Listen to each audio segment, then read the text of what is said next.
আমার প্রিয় তেরোকান্দা গ্রামের সম্মানিত মুরব্বিয়ান, আমার ভাইয়েরা এবং দূরে দাঁড়ায় যারা দেখছেন আমার মা বোনেরা, আসসালামু আলাইকুম। আপনারা অনেকক্ষণ ধরে ধৈর্য ধরে আমার জন্য অপেক্ষা করেছেন, আমাদের সম্মানিত বক্তাদের কথা আপনারা শুনেছেন। আমার খুব বেশি কিছু বলার নাই। আজকে যখন সৈয়দটোলা থেকে তেরোকান্দা আসলাম, ঈদগাহ পর্যন্ত, কুচালিয়াপাড়া থেকে ঈদগাহ আপনাদের যে জায়গাটা, সেই পর্যন্ত যখন আসলাম, পুরো রাস্তাটা ভাঙা, বালু আর ধুলা, কিচ্ছু নাই।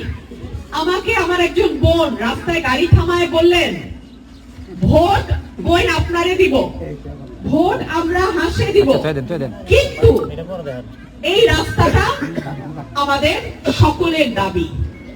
আমি ওনাকে যেমন কথা দিয়ে আসছি, আল্লাহ যদি আপনাদের ভোটে আমাকে নির্বাচিত করে, আমার ভাইরা যদি আমাকে ভোট দেয়, আমার মা বোনরা যদি সকাল সকাল ভোট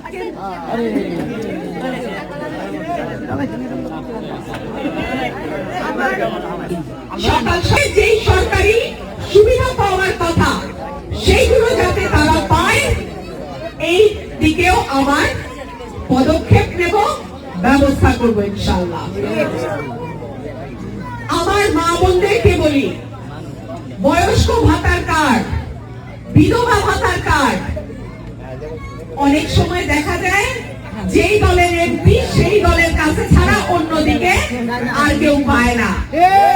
যার দরকার সে পায় না, কিন্তু যার দরকার নাই তার ঘরে দেখো গিয়া দুনিয়ার কার্ড পড়ে রয়েছে। আমি যেহেতু মার্কা হাঁস, মানে কি মানে হইল আপনারাই আমার দল, আপনারাই আমার ভোটার, আপনারাই আমার পরিবার। সুতরাং বয়স্ক ভাতা, বিধবা ভাতা কোন, প্রতিবন্ধী ভাতা কোন, আর বেকার ভাতা কোন, যেটাই কোন, আগে তো আমার পরিবারের লোকে পাইব, তারপরে না।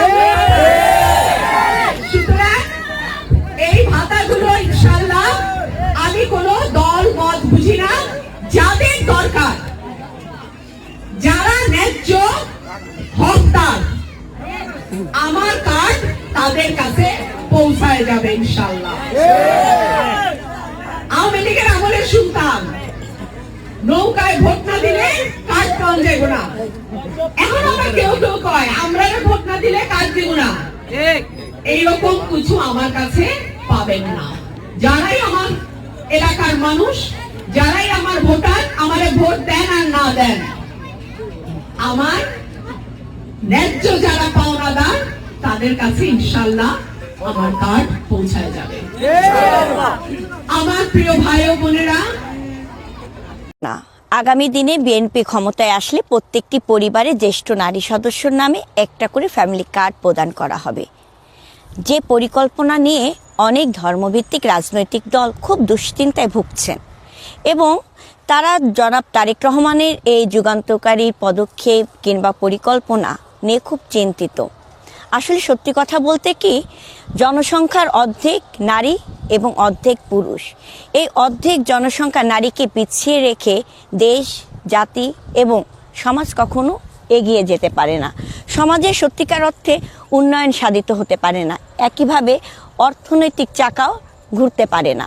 সেই জায়গায় জনাব তারেক রহমান এই অর্ধেক জনসংখ্যা নারীকে আর্থিকভাবে স্বাবলম্বী করার জন্য, তাদেরকে উদ্যোক্তা হিসেবে গড়ে তোলার জন্য, শিক্ষার আলোয় আলোকিত করার জন্য বিভিন্ন ধরনের পদক্ষেপ গ্রহণ করেছেন।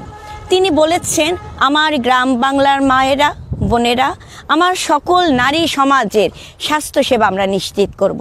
ছোট ছোট সোনামণি বাচ্চাদের স্বাস্থ্যসেবা নিশ্চিত করব। আমরা নারীদেরকে স্বাস্থ্যকর্মী হিসেবে গড়ে তুলব। এই যে চিন্তা ভাবনা নারীদেরকে নিয়ে, কারণ তিনি দেশপ্রেম ধারণ করেন, তিনি বাংলাদেশের প্রত্যেকটি জনসংখ্যাকে জনসম্পদে পরিণত করতে চায়। তিনি পিছিয়ে পড়া গোষ্ঠীকেও আগামী দিনে বাংলাদেশের অর্থনীতির চাকা ঘোরার জন্য তিনি তাদেরকেও কাজে লাগাতে চান।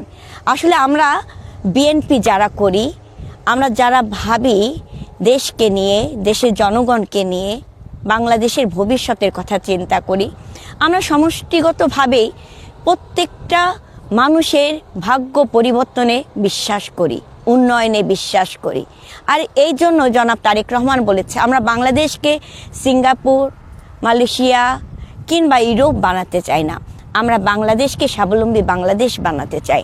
আমার নারীদের হাতে যদি আমরা কর্মসংস্থানের সুযোগ তৈরি করে দিতে পারি, আমরা ইয়াং জেনারেশনের কর্মসংস্থানের সুযোগ করে দিতে পারি, আমার কৃষক, শ্রমিক, জনতা, মেহনতি মানুষের সঠিক প্রক্রিয়ার মাধ্যমে তাদেরকে উদ্যোক্তা এবং বিভিন্ন কর্মসংস্থানের সুযোগ তৈরি করে দিতে পারি, এইভাবে একজনের হাত ধরে 10 জনকে আমরা আর্থিকভাবে স্বাবলম্বী করতে পারি, তাহলে দেশ এগিয়ে যাবে, দেশ স্বাবলম্বী হবে এবং সবার আগে বাংলাদেশটাকে ধারণ করে আমরা এই বাংলাদেশের অগ্রযাত্রা আমরা সকলে শরিক হতে পারবো। এই যে সবাইকে নিয়ে একটা উন্নয়নের ভাবনা কিংবা সবাইকে নিয়ে দেশ এগিয়ে নিয়ে যাওয়ার ভাবনা, এটা শুধু বিএনপিরই আছে। এই পরিকল্পনা শুধু একটি রাজনৈতিক দলের নেতা, তিনি আর কেউ নন, আমাদের সকলের নেতা জনাব তারেক রহমানের পরিকল্পনায় আছে। জামাতে ইসলামীকে ইসলাম বিরোধী এবং মুনাফেক ট্যাগ দিয়ে 11 দলীয় জোট ত্যাগ করেছে চরমোনাই। তাদের দাবি অনুযায়ী তারা এক বক্স নীতি করতে চেয়েছিল, অর্থাৎ ইসলামের পক্ষে একটা বক্স দিতে চেয়েছিল, সেখানে ইসলাম বিরোধী শক্তিটাকে যোগ হয়েছে। সেই জন্য এই 11 দলীয় রাজনৈতিক জোট ত্যাগ করে এককভাবে 300 আসনে প্রার্থী দিতে যাচ্ছেন এই চরমোনাই। তাদের 268 আসনে তাদের প্রার্থী থাকবেন এবং বাকি যে আসনগুলো থাকবে সেখানে তারা তাদের সমর্থনে প্রার্থী দিবেন। অর্থাৎ তাদের যে দাবি অনুযায়ী এই 11 দলীয় জোট, এলসিপি, জামাত সহজে 11 দলীয় জোট, সেই জোটে আর তারা থাকবেন না, কারণ এই জোটে তাদের দেন দরবার হচ্ছে না, কারণ তাদেরকে নাকি এই জোটটাকে ইসলাম বিরোধী যারা আছেন তাদেরকে এই জোটে নিয়েছে। তো ভালোই হয়েছে, এখন আগে ভাগেই ত্যাগ করেছেন। বাংলাদেশের প্রেক্ষাপটে আমাদের কথা ছিল আমরা একটা ওয়েলফেয়ার স্টেট করবো, ওয়েলফেয়ার পলিটিক্স করবো। সেই ওয়েলফেয়ার পলিটিক্স এর সূচনা এই বাংলাদেশের জামাত ইসলামের হাত ধরে হয়েছে। আবার তারুণ্যের যে রাজনীতির কথা বলেছি, সেই নতুন ধারার রাজনীতি এনসিপি করতে চেয়েছে, অনেক বিতর্ক আছে, তারপরেও চেষ্টা করে যাচ্ছে। জামাত ইসলামী 5ই আগস্ট পরবর্তী সময় এই বাংলাদেশে এখন পর্যন্ত বাংলাদেশের ইসলামের বিরুদ্ধে যায়, বাংলাদেশের মানুষের স্বার্থের বিরুদ্ধে যায়, এই ধরনের কোন কর্মকাণ্ড আসলে আমার চোখে এখন পর্যন্ত স্থায়ীভাবে পড়ে নাই। যে তারা দলীয় ভাবে বাংলাদেশের ইসলামের পক্ষে অবস্থান নিয়েছে, দেশের মানুষের বিপক্ষে অবস্থান নিয়েছে, এই ধরনের কোন কর্মকাণ্ড চোখে পড়ে নাই। যাই হোক, ত্যাগ দিয়ে ইসলামী আন্দোলন বের হয়ে গেছে। এখন দেখা যাবে 10 দলীয় জোট তারা নির্বাচনে কেমন করে। এবং চরমোনাইয়ের হুজুর পীর সাহেব এই ফয়জুল করিম তিনি বলেছেন যে তারা নাকি 150 আসনে এ গ্রেডে আছে, অর্থাৎ জেতার মতো পজিশনে আছে। দেখা যাক এই নির্বাচনে তারা কয়টা আসনে এ গ্রেডে থাকে এবং কয়টা আসনে জয়লাভ করে।